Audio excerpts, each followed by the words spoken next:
WNST, Towson, Baltimore, and WNST.net. We have been lamenting the loss of Muhammad Ali all week and had some great stories. You can check it all out in the Bio Toyota Audio Vault. Still monitoring all things Orioles as they head off to Toronto this weekend. And, of course, the NHL Stanley Cup Finals going the wrong direction, especially if you hate Pittsburgh as much as I do. And the NBA looks to be, ending rather swiftly at the hands of Steph Curry and Draymond Green and the rest of the Golden State Warriors. Here to talk all things NBA Finals. He was out in Golden State in the sea of gold out there in the land of Oak. He is the senior writer for the NBA at Fox Sports, as well as out on Twitter as himself. He is Dieter Kurtenbach, one of our returning champions here. You can follow his journey on Twitter at @dkurtenbach. That's Kurtenbach. Dieter, word is you're not even going to bother going to Cleveland here, right? I mean, this has been as lopsided really as last year was. Let's be honest. Yeah, I remember, first game of these finals, I was watching it, and I realized I'd seen this movie before. So avoiding a trip to Northeast Ohio, I thought was in everybody's best interest. I might miss a clincher, though, which is always sad. But getting on an airplane and heading out to see two more, maybe three more of the same thing just didn't seem all that prudent. Where's home for you, man? I grew up in Chicago, and I've been around. Went to the University of Missouri, spent 3.5 years at Miami working for a paper down there, and then covered the Warriors for about 18 months in San Francisco for a radio station up there, and now I'm in Los Angeles at Fox Sports. It's been a pretty crazy journey for a kid from the Midwest. Well, you know what? Being around those Golden State Warriors at the time you were, where they weren't champs yet, some thoughts about what that whole thing represents, and certainly them getting knocked off their horse by Oklahoma City, and really getting shuttered earlier in the playoffs when there was a question as to whether Steph Curry was going to be able to contribute at all, right? Yeah, it's been a pretty crazy 2 years for the Warriors. I don't think that people really picked up how revolutionary they were until about March 2015. I remember showing up for my first game covering the team, and I remember texting my dad about halfway through saying, I've watched these guys on TV, but seeing them in person is a whole different beast. And these guys are the future and the present. They're so far ahead of the curve in the way they play and the style that they have, and it helps to have two of the greatest shooters of all time, and arguably the greatest shooter of all time in Stephen Curry. But not every team can do that, right? I mean, so as much as you want to steal the idea, you better go find a globetrotter or a trick shot artist. I mean, we've never seen anything like this. No, and I think that's really coming back to bite Cleveland right now. That's what they did when they fired David Blatt and brought in Tyronn Lue. They said, we're seeing what the Warriors are doing. We need to beat the Warriors. Let's try to beat the Warriors with their own game. But LeBron James is not, for all of his amazing talent and all of his skills, and LeBron James is inarguably one of the greatest basketball players of all time, he isn't a great jump shooter. And this game right now in the NBA is built for jump shooters. And it's built for guys like Stephen Curry who can shoot from 30, 35 feet out, and it's built for guys like Klay Thompson who treat 15-footers like a layup, and anything beyond that is a slightly lower percentage shot. It's made for guys like Draymond Green who can do it all in a bunch of different ways, and include shooting the three. So Warriors have been ahead of the curve, and obviously they are specially built for the future of the NBA, and they're capitalizing on it on the present. It's really hard to copy what they do because you just don't have that kind of personnel. It's really a coming together of a lot of amazing forces at the right time. Dieter Kurtenbach covers all things NBA for Fox Sports. You can follow him out there as well as on Twitter at @dkurtenbach. You talk about where Golden State is in this last, let's call it, 16, 17 months where they really put the foot down. And I find it fascinating that during this season, when they were off to this start that was so legendary, it looked like they might never lose until that night against Milwaukee. And they played the game against Cleveland Cleveland. I remember putting that game on, and it might have been 9 o'clock, and I put it on, and the score was like 80-30 or something. It was crazy. Right. And and then, all hell broke loose in Cleveland, and LeBron's running the show, and they're going to fire Blatt, and they're going to bring in Tyronn Lue. And in the end, it's had very little impact, and it feels like that was a real knee-jerk thing to do at that time, and certainly didn't reflect well upon the organization or LeBron. And I know LeBron has never really had any problem about things reflecting poorly upon them, but the thing that reflects more poorly upon them now is they look like they don't belong. It looks like these teams might play 50 times, and the Cavaliers would be hard-pressed to win 5 of them, to be honest with you. Yeah, I agree with that assessment. I think it actually, yeah, you can throw blame around as much as you want. I think that LeBron is certainly going to get more than his fair share once this all hashes out. I certainly didn't think that Tyronn Lue was going to, out of nowhere, become a coaching genius. I've dealt with Tyronn Lue. He's a very nice man. I think he's an intelligent guy. I don't think that he's a real difference maker at the coach position. And I think that the way that roster was constructed to try to go to that style was foolhardy. And I thought that when they did it, and they got away with it because they were playing in an Eastern Conference that never tested them. And so when we were seeing the Cavs shooting all these threes and playing that up-tempo style that they said they were going to do, they were doing it against competition that really wasn't going to stop them from doing whatever they wanted. And we're now seeing in these NBA finals, when they play a real team, a team that can actually win a title, as the Warriors certainly are, 73 wins in regular season, defending champions, the Cavs can't do anything. They can't. They're not of the same caliber. They're not of the same class. I think that reflects more on the Eastern Conference and the teams in the Eastern Conference than anything else. Because let's not forget, while the Cavs rolled through the Eastern Conference playoffs, they still had a 2-2 series tie with the Toronto Raptors. And you can only imagine what the Toronto Raptors would have looked like against this Warriors team, who is now, thanks to getting a pretty good scare there from the Oklahoma City Thunder, really playing its best basketball perhaps ever. Well, everybody was waiting for San Antonio and Golden State in the end because they were the standout teams. And, OKC and the Clippers before the injuries were pretty well thought of. But, Cleveland would have had a hard time, I think, with any of those teams, to be really frank, right? Yeah, I don't think Cleveland's in the 5 best teams in the NBA. And I didn't think that going in. I think that they have LeBron James, and then that if he is superhuman, that might put them in the top 5. But, the Warriors were number 1. I thought the Spurs were number 2 going into the series. I thought their experience counted for more than it turned out to be. I thought the Thunder were number 3. I thought that, and after that, you can just fill in Western Conference teams. I think that the Portland Trailblazers would have given the Cleveland Cavaliers and the Portland Trailblazers were playing in the NBA Finals right now through some strange confluence of events. I think that the Portland Trailblazers would be favored. The Cavaliers are not equipped to beat a modern NBA team that's putting up 33-pointers a game and is playing switching defense. They're just not equipped to do it. And that's not a slight on LeBron. It has way more to do with Kevin Love and Kyrie Irving. Okay, so what would Cleveland do if there is no parade this week? Just for argument's sake, there won't be. Then they're going to go back to the drawing board again, and you wonder how long this Golden State thing can be sustained. And, hey, we're sitting here in Washington after watching Durant the last couple of weeks. Certainly it all comes back to the Wizards trying to get him and where he's going to wind up. But, Golden State feels that they got such a great thing going, and it feels like Cleveland might never catch them. Yeah, you got to feel a little bad for LeBron. It goes back to I don't, man. Come on, I watched that. I watched that nonsense 7-8 years ago. I'm a LeBron hater. That's me. I wrote a column about it recently that these NBA Finals are not LeBron's fault, and I do find it amazing that we can take arguably the greatest basketball player of all time. And there is a difference between being a basketball player and being a winner. Michael Jordan is the greatest winner of all time, if not Bill Russell. But we put Michael Jordan on this pedestal, and LeBron James is of that caliber and of that class. And we build up his NBA Finals record as an excuse to bring him down, whereas we forget Jerry West, one of the greatest players of all time, and no one would say a bad word about Jerry West, was 1-8 in NBA Finals.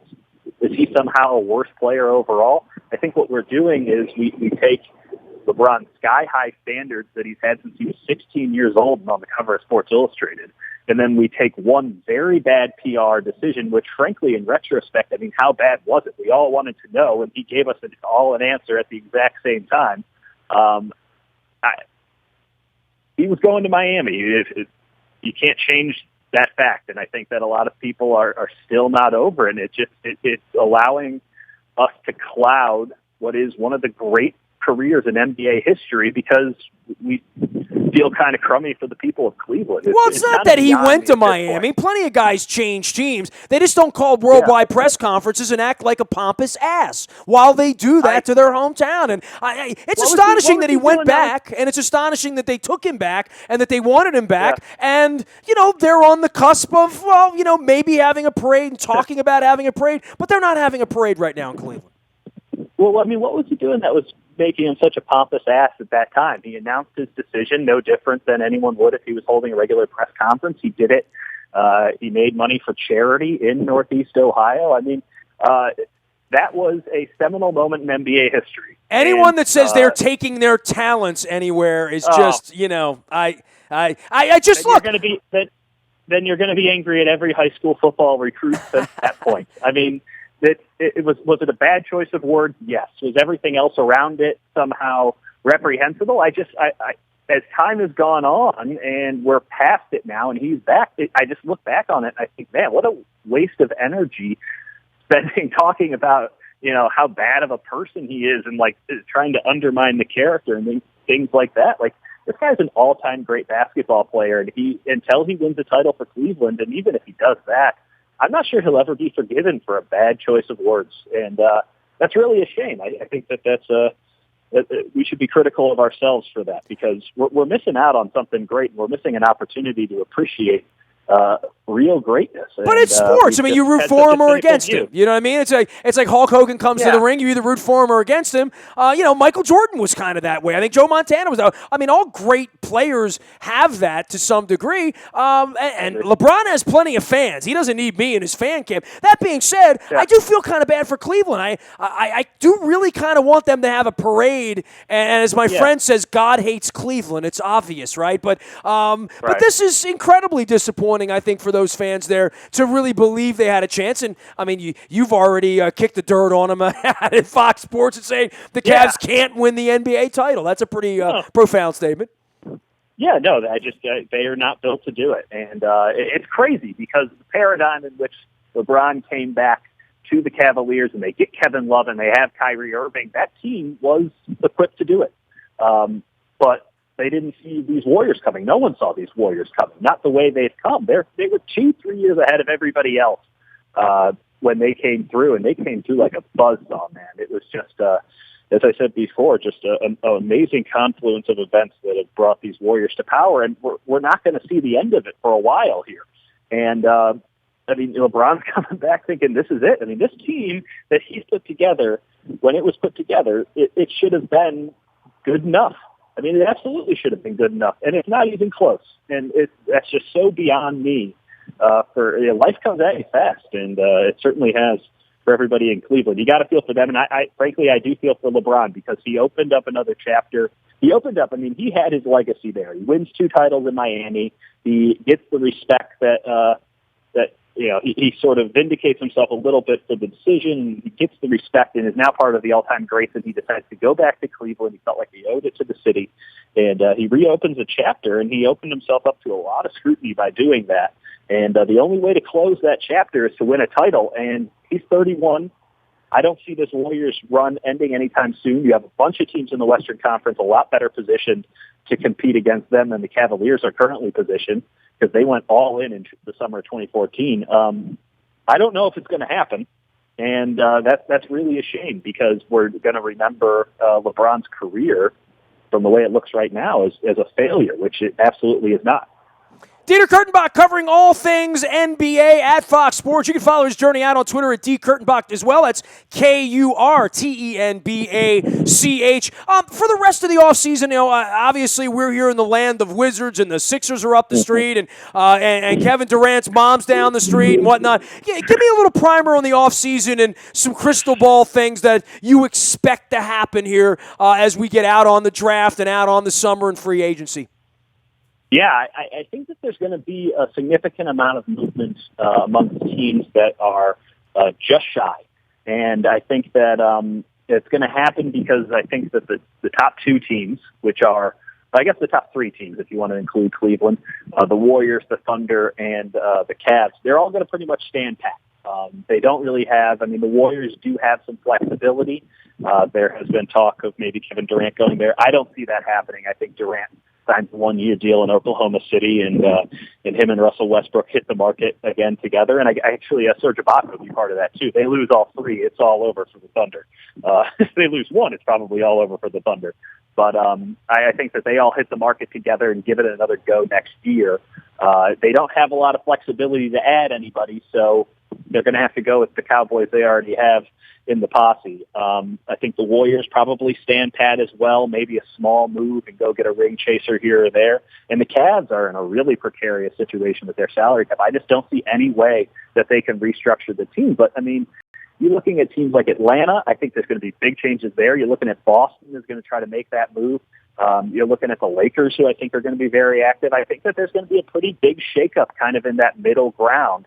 And we might have another team contending in the Eastern Conference. If the Celtics can go out and get a guy like Al Horford, which I think is a very real possibility, that Celtics team is poised with the assets that they have to then go get another guy who can be an impact starter. And they can really push the Cavs next year, especially if the Cavs can't figure out a way. And again, I don't see a way they can do it given their situation right now. If they don't figure out a way to get a little bit better this offseason. Well, and it feels like all these other teams you mentioned are just moving the chairs around up on the deck, right? It's Golden State and everybody else, and as close as Oklahoma came, and San Antonio and having this amazing year, none of them really, when the Warriors are doing it the right way, and they certainly lost their way in the first couple of games in Oklahoma City. I say a lot of people bet a lot of money and lost a lot of money betting against Steph Curry 2 weeks ago, right? Yeah, I think that's fair, though, too. I was actually rewatching that Western Conference Finals matchup during the NBA Finals. It was far more interesting to me than the NBA Finals game 1 and 2. But the Thunder really did a number, and if they can build on some of the positive things that they did offensively in the 2016-17 season, and they can really make that ball movement go, man, they're really well equipped. Kevin Durant took it to another level in these playoffs. He was a defensive star. He was one of the best that was one of the best defensive series I've ever seen anybody play in the NBA. He was all over the place, and that team is so athletic and so long. That is kryptonite for the Warriors, and I knew that going into the series, but they took it to another level. And if the Warriors didn't have that sort of championship spirit, and if they hadn't gone through winning a title when kind of no one thought that they would be able to pull it off, and then winning 73 games, despite the fact that they were pretty much running on empty for the latter third of the season. That's just unbelievable. You just slide that in. They win 73 games. That'll just never be done again, right? No, unless they win 74 next year, which I don't think they're going to have the energy to do so. But they have so much gumption on that team, on that Warriors team, and they have such an incredible spirit. Like, they were down 3-1, and they still believed because they knew that if they got back to the way that they played, that they could get it done. And they had no margin for error, and their backs were against the wall, and they got it done. And that says a lot about that organization and about the players on that team, that kind of ineffable quality that everyone talks about in these exalted tones. Well, the Warriors showed it off very clearly in that series, and that's what you have to beat. That's that little something extra that teams don't have. I think that the Thunder showed that they're right on that doorstep, though. And if they can get that little something extra, whether just through cohesion or just, I don't know how you do it. Trust me, if I did, the secret would be out, and it wouldn't be such a hard thing to find. But if they can get that little something extra, that team is so darn good. And Steven Adams and resurgent Bayern Munich. Man, they're loaded. I think it's a 1-2 race next year. I'm not sure how the Spurs have continued to do it over these years, but man, I think that this might be the conversation takes a little bit of a slide, and I think it's going to be the Warriors in Oklahoma City again next year. Even though I don't think either of them are going to do much of anything over the offseason. They don't have to. All right, well, we're days away on that parade up in the Bay Area. Dieter Kurtenbach covering all things NBA for Fox Sports. Great having you on, Dieter. Thanks for the time, bud.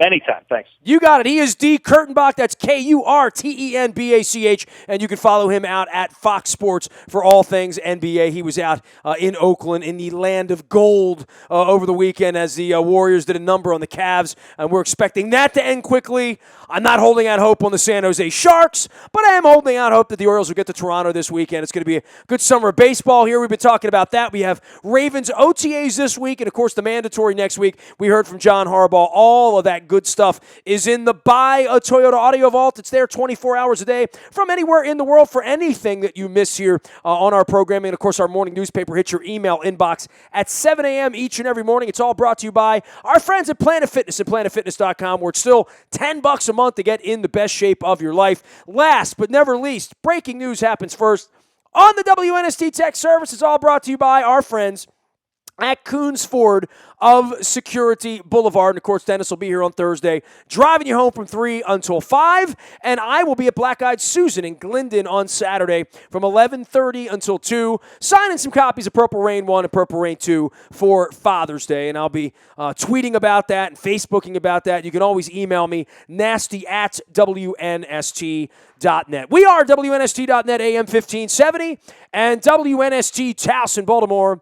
And we never stop talking Baltimore sports.